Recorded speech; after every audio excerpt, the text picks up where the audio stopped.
Hi guys, welcome back to Morant's Rants. Plenty of good information, a little bit of motivation, a whole lot of truth, no financial advice. This is Connecting the Dots Part 11.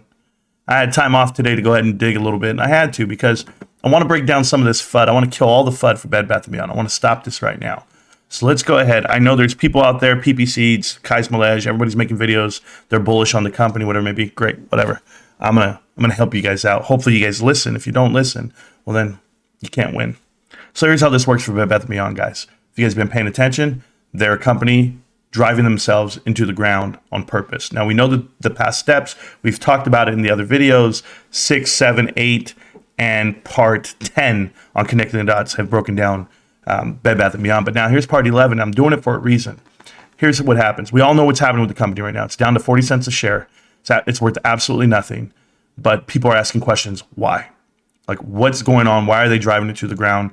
And I've explained this before because we look at distressed credit investors. We look at bankruptcy companies. We look at the mergers and how they actually happen, the leverage buyouts. And I'm going to play a clip at the end of this to try to give you like an idea of what it is. But beyond that, I want to take some things off the table right now. GameStop is off the table. So please, Bed Bath & Beyond, stop it. Larry Chang took one for the team. When he bought those shares, that took GameStop off the table. That took Volution Capital off the table. That took Dragonfly off the table, everything else, because he has ties to all those companies. He could not buy in. It would be called insider trading. He knows that. We know it. I know it. So what's the great part about that? Well, first, that's a win for me because I literally never want to see GameStop spend their cash buying a dead company like this is. But I told you this is a leverage buyout. And LBOs happen in distressed credit cycles. These individuals will actually loan out money up front. I know this is hard to explain, PP. I know you're asking yourself, why would anybody do this? Why would people lose money? I want you to go look at the Hostess deal, okay, for Bed Bath & Beyond, for Apollo. They literally gave up $410 million up front to make 13 times their money 4 years later. They're in the long game for a reason. Nobody cares about losing money. The executives themselves that are getting hired right now, I know everybody's like, oh my God, new people are coming to the company and they why would they quit their jobs or why would they leave other companies? There's money to be made in buyouts and leverage buyouts. There's money to be made in bankruptcy. Both sides of it. Consulting firms know this, lawyers know this, and now these executives also know this. That's why they bounce around so many times. There's CROs that come in, the chief restructuring officers. They literally go in there just to say, hey, we're the new guys, not the bad guys. So we explained all this in the previous videos. So I want you to know that's what's happening with this company. So as of the other day, Bed Bath & Beyond announces they were willing to do a 10-to-1, 20-to-1 reverse stock split. More than likely to be 20-to-1 after you see what the dilution numbers come out to. But that just tells you how bearish they are on their own valuation of the stock. There's no price, like it's not going to shift in the upward direction like a lot of people are trying to tell you. It can't happen because the float is being diluted at the same time you're trying to negotiate some type of squeeze. It's never going to happen. They actually will dilute this all the way into it so they can make money. They're not going to sell shares while it's squeezing or after the squeeze because there's not a squeeze coming. I want to make that very clear. The amount of shares on the table and the amount of money that they're asking for the company will go ahead and be $1 to $2 a share, $3 at most. If you're really going to get $5 to $10 on that diluted float, it's never going to happen. So as it converts back, and that's when you read the fine print, okay, guys, read it clearly. Hudson Bay is saying they want 10 million shares, but it's upon the completion of the conversion. So when they convert 20-to-1, Hudson Bay's getting 10 million shares after the conversion. So what are they really getting? The whole damn company essentially, or a good chunk of it?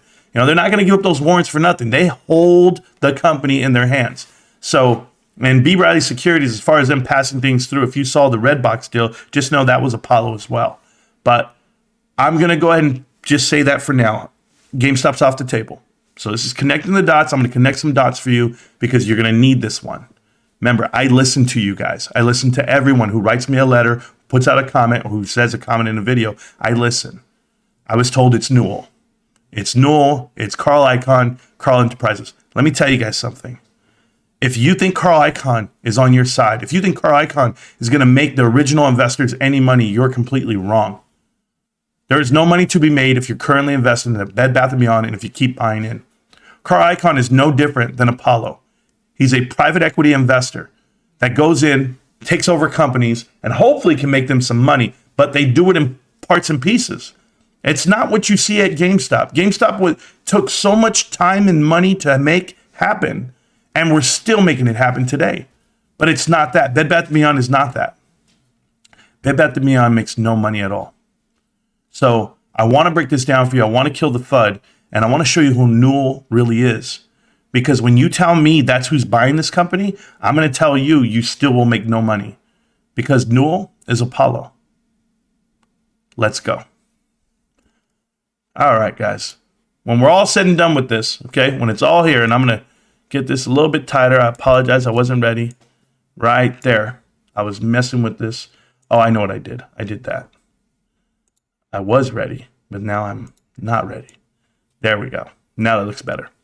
Okay, guys. So I'm going to keep me in the screen for this one. Usually I take myself off the screen. Not a big deal. This is Bed Bath & Beyond. Let's kill the FUD. I want to kill the FUD, but after this video, I'm just going to say this little phrase to you guys. I'm just going to tell you, I told you so. Okay? This is what we do on a Saturday. We dig. All right, first, let's give you an update. Bed Bath & Beyond right now, currently 43 cents, 46 cents in the after hour. You're looking at it. It's worth pennies. This is the historical data on potential dilution of the stock. At 46.29 is what it was in the after hours. 46 cents. You're looking at a float over 400 million shares already, and approachable up to about 1.2, 1.3 almost billion shares. Can it get there? Who knows? They're going to need to do something to raise some money. JP Morgan's knocking on the door, but that's what happens with the stock. In the last 30 days, they have quadrupled, I don't even know the other names and numbers, but they're literally increasing their float 500, 600% over the last month. Not good for shareholders if you guys think you're going to squeeze. Somebody needs to tell you the truth. It's not going to happen. Here's the cash position. After all the dilution, they literally have $208 million on the books. They actually have a cash burn of $296 million per quarter. So they're basically going to last about 2 months. I'd be surprised if they last that long. I don't see that happening, but we'll go ahead and go on now. Listen, guys, from this moment forward, this is the I told you so moment. This is the board of directors for Newell. I couldn't believe it. But then I said, what do I expect? Right? All right, let's do it. Let's start digging. First one up, Gerardo Lopez. You guys remember him? I do. Original CEO of AMC movie theaters. That's right. When Apollo bought AMC, took them public, this was the guy. This was the guy, and then he got replaced by Adam Aron. Doesn't matter. He's Apollo through and through. That's AMC movie theaters right there. So for me, that just blew me away. I had no idea he's over here at Newell. And we'll go to the next one. Bridget Ryan Berman. You guys got to be kidding. She used to work for a company, or she still does. She's on the board of directors for the Tegra Global. Tegra Global is an Apollo company. Yes, they own that company. Additionally, she was working for Ashbury Automotive Group. Oh, you know who Ashbury Automotive Group is, right? I hope you do, because I'll remind you right now. A lot of you Bed Bath & Beyond guys won't know this, but all of us guys have been on the channel for a long time. We know. So I'll show you. Just so you know, this is Bridget right here, and she's going to put it there, that Tegra Global, at the very bottom, second to the last line, a division of Apollo Global. We know that part. I already said that part. It's right here. Owned by Apollo Global Management, Tegra, boom. All right, you guys ready? Ashbury, remember them? That was their former CFO, Sean Goodman. So now you know the connection? Okay, Newell, you're doing great right now. You got 2 AMC people. You're doing great. So Sean Goodman was with Ashbury, just so we're all clear on that. David Welts, he's the CEO of Icon Industries, or Enterprises, I apologize. Him being the CEO, as you look at this here, as I go down his whole thing, he's with CRV Energy and then this Viscay's Companies, okay? And Viscay's, I believe that's how you say it, Viscay's Companies and CRV Energy is who he's both been on. He's also been managing director of Alex Partners. You know how I feel about that. They're a consulting firm. They have ties to private equity through and through. And numerous people on the board of directors at Bed Bath & Beyond are with Alex Partners right now. The CFO and Carol Flatten as well. But they're trying to tell you that it's a good thing because it's Carl Icahn. And I'm telling you, Carl Icahn is Apollo. Like, they literally do the same deal. They're the same way. They work the same way. It's not going to benefit you. That's not how this works. It does not benefit current shareholders. It benefits the new ones in the future. Way, way far away. Way, way far away. After they go private, they sell it all off. They go to bankruptcy. They come out of it, and then they get bought out. They offer it, repackage it all up. But he was also with Cerberus. And Cerberus, you know that they were also partners with Apollo, and I'm going to show you all that right now. So here he is right first. when he's with CRV Partners. I showed you them. The company that owns CRV is GSO, Special Situations Fund. They actually own 10%, 10%, 10%, 10%, 10% of CRV. In addition to that, Apollo owns the other 10%, 10%, 10% of the other portions of that fund. So the money that GSO has is strictly from Apollo to go ahead and buy out CRV. I know you guys don't want to connect that dot. It's okay. I'll play your game. Let's go to the next dot. The next dot is that he used to work for Viscay's, right? He used to work for Viscay's companies. Well, look at these guys that work for Viscay's. Do you see them? James Nelson and Courtney Mather. Remember Courtney Mather for me, okay? Now, Courtney Mather, James Nelson, work for Viscay's. Do you know who these guys are? They're on the board of directors for Caesars. If you don't know the deal between Apollo and Caesars and how they're on the board of directors, they're plants for it. This deal really happened. It also happened because they're all part of Icon. If you don't know that Icon was involved with that deal, you need to do your homework. Here's Keith. He's also part of the board of directors for them. And who is he with? Icon. He's the CEO of Icon Enterprises at the time that they acquire Caesars. And it's not them, it's Apollo. Remember who's helping whom. Next, Apollo buys Sybaris. I told you that they were with that. Majority stake in that company for $542 million. They have a deal with Albertsons for $1.75 billion. And they had that going on with Apollo Global Management. They sold their convertible preferred stock to Apollo. Sybaris also had a $605 million deal with Avon Products. Remember I told you about Avon? Avon is everything about Apollo because Avon had their CFO come over to Bed Bath & Beyond. Their chairman of the board, Harriet Edelman at the time, was Avon Products as well for 30 years. And the building that Apollo is in out there in New York is the Solo building. And in the Solo building is on one floor, Avon. Well, actually, they have 1/3 of the floors. It was Avon and Apollo. They were in the same building for numerous years. We're talking about over a decade. And you wonder why they're all connected. I just got to go down a flight of stairs, and I'll be right there. Robert A. Still, how you doing, man? You're board of director over here. You're with Berry Global Group. Berry Global Group. I know about him, Robert A. Still. I've actually looked him up before, but I don't remember where. I have to go look back at my videos, go look at my research and my data, but I've seen them before, Berry Global Group. And here's why. Because Apollo reaps 3.9 times its money with Berry Plastics.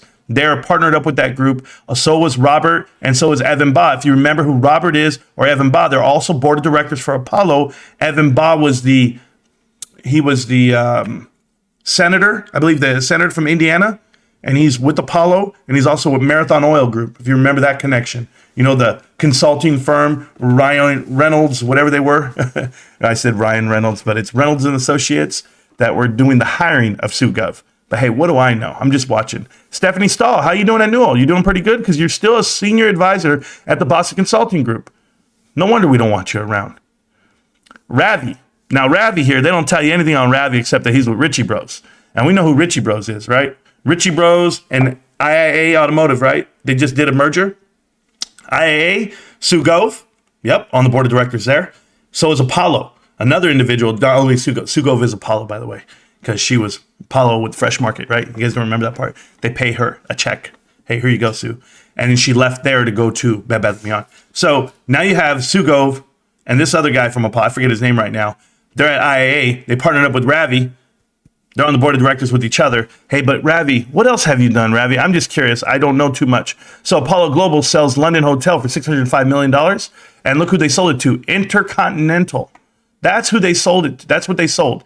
So they did the deal and they sold the hotel. Guess who was with Intercontinental Hotels Group? Right here, Ravi. Hey, Ravi, how you doing? You have that connection? And then I'll take you to the last guy who I told you pay attention to him, Courtney Mather. Courtney Mather is over here, and he's the CFO. He's the guy. He's everything with Carl Icahn and Newell. And the unfortunate part is he's also on the board of directors at Caesars Entertainment Corporation. That is Apollo, guys.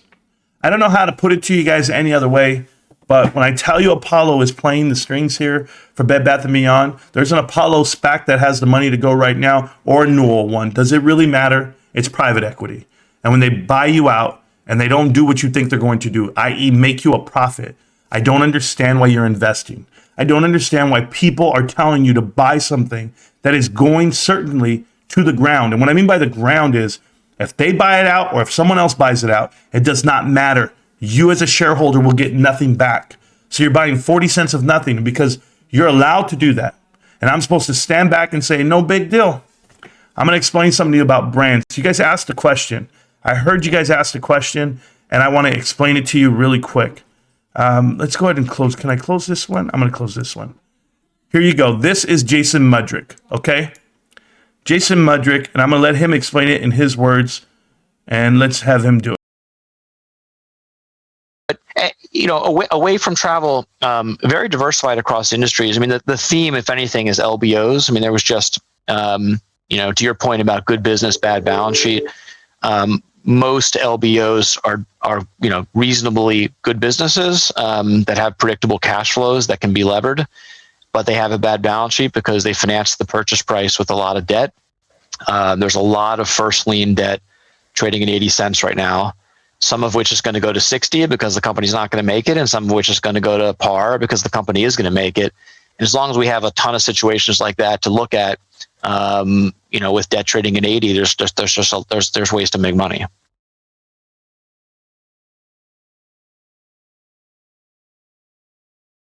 Remember, no edits, no cuts. I don't care if I'm on mute. I hope you guys paid attention to what he just said. There are some great companies out here with brands that still have value. The unfortunate part is the balance sheet has been run to zero on purpose.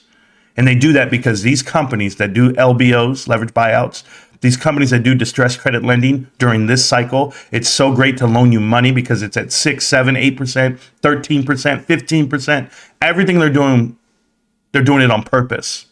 And you ask yourself, I have people, I'm listening to everybody's show out here, and they're literally going, why? Who would do this on purpose, and why would they do it? Welcome to America, where you make money on the top and the bottom of the stock. But you, the common investor, you, the retail investor, you better start reading them. Who's in the company? What's the history of the company? And what do I want to buy? Now you know why I buy GameStop? That's why I'm here, guys, to help you out. Avoid some stuff. Avoid Michael's if it ever comes up in your book anywhere. I was reading up on other companies right now. I'm avoiding a lot of different companies, but Kohl's, Michael's, and I'm definitely going to avoid Bed Bath & Beyond and AMC.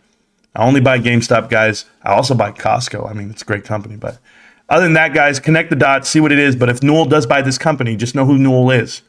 Newell is Apollo. Newell has ties to private equity across the board. I don't know how to tell it to you any other way. It's not good news. It's just the news. GameStop. Can't stop, won't stop. GameStop. I'm going to see you around, millionaires. Peace.